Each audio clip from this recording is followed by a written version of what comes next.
주님께서 여러분과 함께 요한이 전한 거룩한 복음입니다. 그때 예수님께서 말씀하셨다. 내 양들은 내 목소리를 알아듣는다. 나는 그들을 알고 그들은 나를 따른다. 나는 그들에게 영원한 생명을 준다. 그리하여 그들은 영원토록 멸망하지 않을 것이고 또 아무도 그들을 내 손에서 빼앗아 가지 못할 것이다. 그들을 나에게 주신 내 아버지께서는 누구보다도 위대하시어 아무도 그들을 내 아버지의 손에서 빼앗아 갈 수 없다. 아버지와 나는 하나다. 주님의 말씀입니다.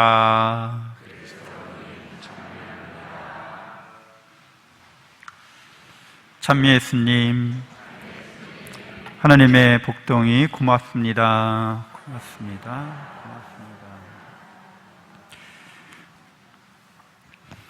네, 오늘 우리는 성소주의를 보내고 있습니다.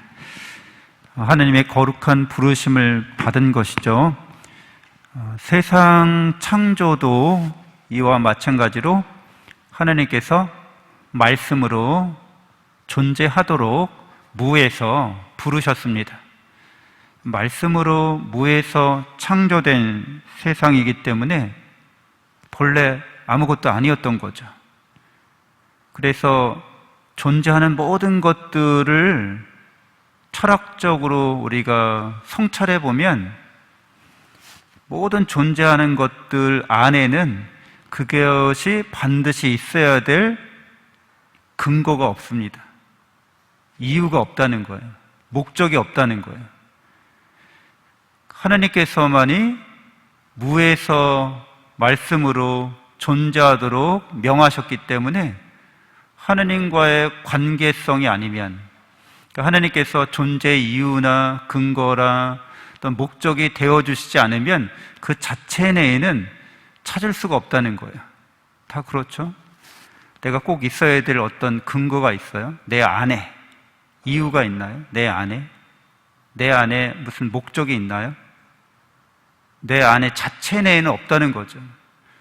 하나님께서 무에서 유를 창조하시는 말씀으로 우리를 부르셨기 때문에 자체 내에는 없지만 하나님의 말씀에 의해서 우리의 근거가 있다는 거예요. 그래서 모든 것들이 이렇게 이루어져 있는 것을 철학적으로나 종교적으로 이렇게 성찰해 본 현인들에 의하면 모든 것은 비어있다 이렇게 얘기하죠. 모든 것은 공하다 얘기하고 모든 것은 빌허자를 써서 허무하다 이렇게 얘기합니다. 그래서 이렇게 하나님께서 우리를 사랑으로 존재하도록 부르셨고 또 하나님께서만이 존재하는 분이십니다. 그래서 하나님의 이름이 야훼시잖아요. 그 사실 이름 뜻은 무엇인지 알고 있죠, 여러분이? 나는 있는 자 그로다라는 뜻이죠. 그러니까 여기에서 말하는 하나님의 이름은 진짜 이름이 아니라 당신 누구세요? 물어봤더니 나다라고 하시는 거죠. 우리와의 친밀성, 우리와의 관계를 드러내는 겁니다. 여러분이 미사 끝나고 집에 들어가시면 초인종 누르시고 가족들이 안에서 누구세요? 라고 물어보면 나다라고 하시죠. 하느님 누구세요? 나다라고 하시는 거죠. 그분은 스스로 있는 분이란 뜻이에요. 여러분은 모든 세상 것들은 스스로 있지 않잖아요. 그러니까 그 자체 안에 존재의 근거가 없다는 말이에요. 스스로 있는 것은 아무것도 없습니다. 이 우주 안에. 과학자나 종교인들이나 철학자들이 다 살펴봐도 스스로 있을 수 있는 근거를 갖춘 그런 존재는 없어요. 근데 있잖아요. 그럼 어떻게 되는 거예요? 스스로 있는 분이 있어야지만 이게 설명이 가능하게 되는 거거든요. 하나님은 당신의 이름을 나는 있는 자 그로다라고 하시는데 나는 있다는 거예요. 다른 거에 의지하지 않고 있다 이렇게 말씀드릴 수 있어요. 이제 실체라고 그래요. 무한한 실체. 그러니까 다른 거에 의지하지 않고 있는 존재를 뜻하는 거고 하나님 위에 다른 모든 것들은 다 다른 거에 기대어서 있다는 거예요. 자체 안에 스스로 있을 수가 없기 때문에 다른 거에 의지하고 의존해서 있을 수가 있다는 거죠. 맞는 말이잖아요. 철학자나 과학자들만 이런 결론에 도달합니까? 일반 상식으로도 여러분은 이런 결론에 도달하게 돼요. 이 스스로 있는 겁니까? 이 스스로 있는 겁니까? 저 태양이나 달이 스스로 있는 겁니까? 스스로 있지 않다는 거예요. 그래서 그거를 파고 들어가면 거기에 공하다는 거예요. 텅 비어 있다는 거예요. 알맹이가 없다는 뜻입니다. 근데 있잖아요. 신기하고 놀라운 일이죠. 나는 있게 하는 자다라는 뜻이 돼요. 그래서 하나님께서는 그 이름 말 뜻이 나는 있게 하는 자라는 거예요. 우리가 하나님의 그런 능력으로, 그분의 창조의 능력으로 무에서부터, 허무에서부터 존재하고 우리의 존재를 계속 유지하는 것은 그분께서 끊임없이 있게 하신다는 거예요. 최근에 놀라운 과학적 그런 발견 사례가 학술지에 발표된 게 있는데요. 우주에 보면 여러분, 우주에 있는 모든 물리 법칙들이 한 30가지 이상이 이 존재하려면 우주 물리 법칙들이 30가지가 항상 고정된 값을 가지고 있어야 한다고 그래요. 이걸 우주 상수값이라고 그래요.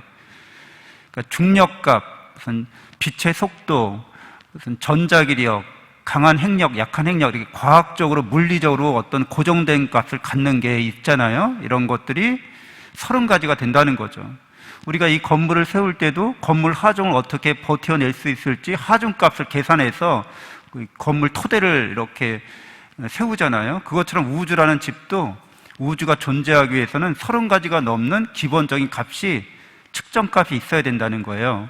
근데 그것들이 얼마만큼 정밀하게 측정값이 돼 있냐면 지구상에 있는 모든 모래알 중에 내가 손으로 콕 찍어서 모래를 그만큼 빼거나 더하거나 해서 측정값에 변동을 주잖아요. 그럼 우주가 무너져 버립니다. 하나하나가 이렇게 초정밀이 아니라 불가능할 정도의 그런 측정값을 다 30가지가 갖고 있다는 거예요. 근데 이 30가지가 다 서로 조율이 되어 있어야 합니다. 근데 이런 이 측정값이 조율된 게 우주가 시작할 때 똑딱 1초 만에 그렇게 된 거예요. 지금 시간이 1초 흘러갔죠? 그 1초 만에 30가지가 넘는 거의 불가능할 정도로 정밀하게 측정된 값들이 서로 조율돼서 이렇게 탁 나타난 거거든요. 있게 한다는 거죠. 근데 이런 초정밀하게 측정된 값들이 약간의 시간이 지나면서 약간 오차값을 계속, 오차가 생기잖아요. 그러니까 어떤 식이 계속 고정된 형태로 가는 게 아니라 계속해서 이게 파동치고 있다고요. 근데 30가지가 넘는 그 우주 측정값들이 계속 작은 오차를 계속 이렇게 나타내는데 그게 오차 범위를 넘으면 우주가 붕괴하는 거거든요.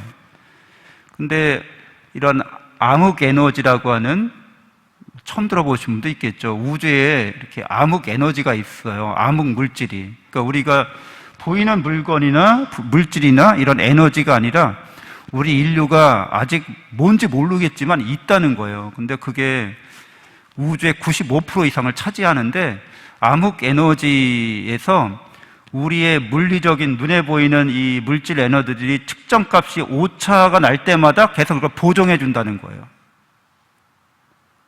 신기하게 이런 일이 있다는 거예요. 우리의 우주가 무너지지 않도록 계속 그 측정값을 유지하도록 계속 보정이 일어나는 그 에너지에 관련해서, 암흑 에너지에 관련해서 이제 과학 연구 발표가 있었습니다. 그러니까 이게 저절로 우연하게 이렇게 된다고 말하는 사람은 굉장히 비과학적입니다. 이게 저절로 이렇게 되는 거야. 저절로 우리가 있는 거야. 이 말은 굉장히 무서운 말이기도 합니다. 내가 살아야 될 이유, 내가 삶의 존재의 근거, 내 인생의 목적이 없다는 말이거든요. 저절로 우연하게 된 거기 때문에 내가 있어도 그만, 없어도 그만인 거예요.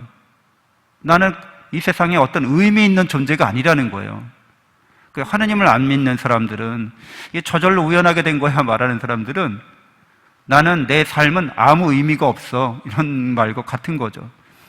자해를 하는 거잖아요. 자기 영혼을 죽이는 말입니다. 아이들에게도 너는 우연하게 태어난 거야. 저절로 태어난 거야. 네 삶에는 아무 이유나 근거나 목적이 없어. 그냥 되는 대로 살다가 죽어. 엄청나게 끔찍한 말이죠. 하나님이 없다고 말하는 사람은 스스로에게 그렇게 저주를 거는 거죠. 무서운 말입니다, 사실은. 하나님이 있다라고 말하는 것은 계속 있게 만드시고 함께 있다는 거예요. 사랑으로. 그래서 인간은 하나님의 전선하신 사랑으로 창조됐고 부르심 받았고, 그렇기 때문에 인간의 삶의 이유와 근거와 목적이 하나님을 닮아가는 데 있습니다. 하나님의 영원한 사랑을 우리가 받고 있는 존재로서 하나님을 닮아가는 게 우리의 삶의 부르심이라는 거죠. 사랑의 부르심이라고 할 수 있습니다. 그래서 인간은 자신이 하나님의 사랑받는 영적 존재라고 깨달아야만 하는 거죠. 아, 내가 누군가. 성인들은 제일 중요한 게 자기가 누군지 아는 것이 제일 중요하다고 했어요. 자기가 누군지 모르는 것은 가장 큰 불행이라고 했습니다. 자기가 하느님을 닮은 영적 존재라는 것을 깨닫고 하느님의 전선하신 사랑을 받는 그런 존재라는 것을 체험할 때만 인간은 드디어 이제 인간답게 살 수 있다는 거죠. 그래서 내 삶의 근거가 하느님께 사랑의 근거로 있고, 내가 사랑 때문에 태어났고 사랑을 위해서 살아가야 하는 존재인 거죠. 그래서 우리는 하느님을 닮아가기 위해서 각자의 소명이 있다는 거예요. 이 세상에는 70억 인류가 있지만 하느님의 사랑을 받고 하느님께로 나아가기 위한, 하느님을 닮아가기 위한 각자의 길은 70억 개의 길이 있다는 거죠. 누구도 똑같을 수 없다는 거예요. 너는 왜 위대한 영웅처럼 되지 않았어? 라고 하나님이 묻지 않으시고, 너는 왜 너답게 살지 못했어? 라고 물으실 거라는 거예요. 너는 왜 너에게 맡겨진 사랑의 과업을, 그 과제를 수행하지 않았어? 라고 물으실 거라는 거죠. 그래서 우리의 소질이, 우리의 재능이 다 다릅니다. 그리고 우리가 흥미나 관심을 갖는 영역도 다릅니다. 또 우리가 처해진 환경이나 관계도 다 다릅니다. 그렇기 때문에 각자에게 고유한 사랑의 과제가 주어진다는 거죠. 그래서 그런 사랑의 과제를, 과업을 수행하도록 부르심받았다고 자기 인생을 시작하는 사람은 모든 역경이나 난관을 극복해냅니다. 이제 사랑으로 부르심받았고 사랑의 길로 나아가는 데 있어서 언제나 사랑의 주님이 우리와 함께 하시기 때문에 우리가 사랑하기로 결심하고 그렇게 헌신했을 때 장애와 역경은 오히려 사랑의 불을 타오르게 하는 재료가 되는 거죠. 그렇죠? 여러분들 다 사랑해 보셨지만 사랑에 장애가 있으면 그만두나요? 부모님이 반대하니까 우리 헤어져. 우리 친구가 너 좋은 이성이 아니래. 우리 헤어져. 오늘 날씨가 안 좋으니까 우리 헤어져. 뭐 이렇게 쉽게 헤어진다. 뭐 역경이나 시련이 있어서 그걸 돌파하려고 하는 게 진정한 사랑이지. 그렇죠, 여러분들. 사랑은 어떤 것도 우리를 갈라놓게 할 수 없는, 그리고 오히려 역경이나 시련이 있으면 더 불타오르게 하는 게 진정한 사랑인 거잖아요. 그래서 로미오와 줄리엣 이야기에서도 어때요? 집안이 원수 집안이어서 서로 사랑할 수 없는 장애가 있어요. 근데 그 장애 때문에 로미오와 줄리엣의 사랑이 어떻게 돼요? 더 활활 불타오릅니다. 그러니까 우리가 진정한 사랑에 대해서 눈뜨게 되면 무적이 되는 거죠. 인자무적이라고 하죠. 사랑의 인자로움에는 적이라고 할 수 있는 게 없다는 거예요. 그래서 현대를 살아가는 우리가 어떤 부르심을 받고 살아가는지, 우리 젊은 청춘들이 대학 입시에 부르심을 받죠. 너의 생존의, 너의 생활의 이유나 목적은 좋은 대학 가는 거야 라고 우리를 부릅니다. 그래, 돈 많이 버는 거야 라고 부릅니다. 세상에서 성공하고 출세하는 게 네 존재의 이유야 라고 부릅니다. 그래서 그런 부르심을 받고 길을 떠나는 거죠. 어떻게 될까요? 거기서 진정 의미 있는 삶을 획득할 수 있을까요? 그 성인 중에 현대인들과 가장 비슷한 삶을 산 성인이라고 할 때 고대인이지만 아우구스티노 성인이 바로 그런 모습을 잘 보여줍니다. 아버지가 공무원이었어요. 로마 제국의 관리였습니다. 근데 이교도였죠. 어머니는 신실한 신앙인이었어요. 모니카 성녀죠. 우리가 잘 알고 있는.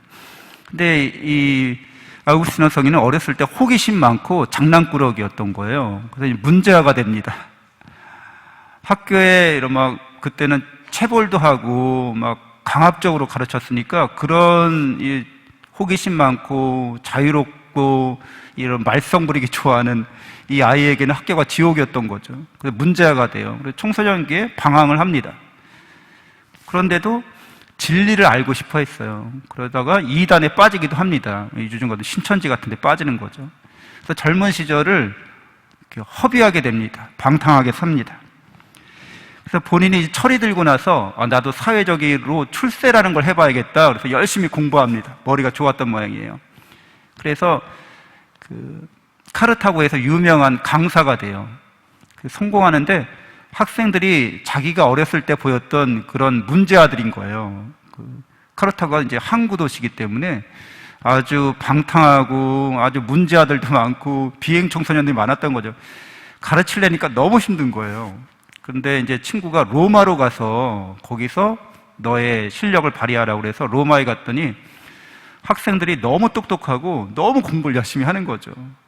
수도권에 뭐 대치동이나 뭐 청담동이나 이런 데로 갔더니 학생들이 굉장히 열심히 공부하는 걸 보고서 이제 감탄하게 되는데 그 당시는 학원이 후불제였던 모양이죠. 교사가 잘 가르치면 후불로 주는 거예요, 사례비를. 근데 애들이 한 달간 배우다가 이제 학원비를 낼 때가 되면 그만둬요, 학원. 그러니까 애들이 자신도 성공과 출세를 위해서 그 당시 가장 인기 있던 항목이 수사학이라고 하는 거거든요. 웅변을 통해서 남을 설득시키는 거예요. 대중연설을 하는 거예요. 법정이나 어떤 이런 광장에서 자기 주장을 관철시키는 거죠. 제일 중요한 실용적인 학문이었는데 아우구스티노 자신도 성공하기 위해서 출세하기 위해서 그런 걸 가르쳤는데 사실은 자기가 가르치면서도 단순히 돈을 벌기 위해서 가르치는 거지 자기가 가르치는 걸 실제로 살지도 않고 믿지도 않았어요. 근데 학생들도 자기랑 똑같다는 거죠. 단순히 성공하고 출세하기 위해서 학문을 하는 거지 그 학문이 가르치는 대로 살려고는 하지 않는다는 거죠. 그러니까 성공하고 출세하면서도 늘 자기 삶에 대해서 모순을 느낍니다. 양심의 갈등이 생기는 거죠. 근데 밀라노라는 곳에서 황실 수사학 학교가 있어요. 거기에 교사로 초빙이 됩니다. 그래서 거기를 갔는데 거기에는 암브로시오 성인이 있었어요. 근데 그 암브로시오 성인이 강론을 너무 잘한다는 얘기를 듣고서 수사학적으로 얼마나 강론을 잘하는지 한번 들으러 갔다가 이제 거기에 완전히 감명을 받게 됩니다. 그 성경을 다시 읽게 돼요. 그러면서 더욱더 이제 성경이 가르쳐주는 삶과 현실의 자신의 삶이 다르니까 더 갈등을 느끼게 되고 양심의 가책을 느끼게 되는 거죠.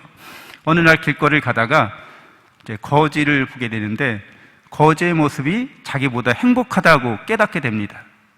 자기는 성공하고 출세하기 위해서 거짓말도 하고 사기도 치고 양심도 팔고 이렇게 살아가는데 자기가 하고 싶은 말을 하는 게 아니라 관리들이 또는 정부가 원하는 말을 설득시키기 위해서 그렇게 억지로 꾸며서 뭔가를 살고 있는 거죠.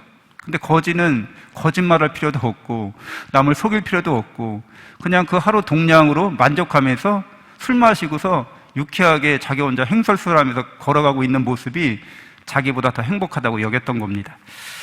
그래서 아우구스티노 성인이 이제 그런 갈등을 겪다가 친구들과 같이 성경을 공부하는데 이제 더 그게 심해진 거죠. 그 우울함이. 그래서 밖으로 나가서 정원을 산책하고 있다가 노래 소리를 듣게 되죠. 집어서 읽어라, 집어서 읽어라. 그래서 돌아가서 성경책을 펼쳐서 읽는 대목이 바로 로마서 13장 13절, 14절 말씀입니다. 같이 읽어볼까요? 대나되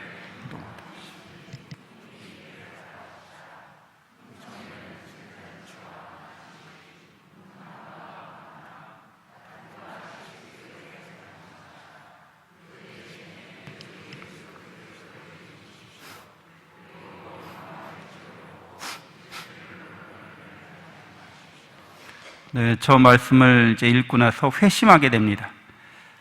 그래서 자기 자신의 지나온 인생을 이제 말씀하는 것처럼 직접 하나님께서 자신에게 말씀하는 것처럼 듣고 예수 그리스도를 입으려고 한다는 거죠. 예수 그리스도를 입는다는 것은 예수님의 마음을 입는다는 거예요. 예수님의 인격을 입는다는 거예요.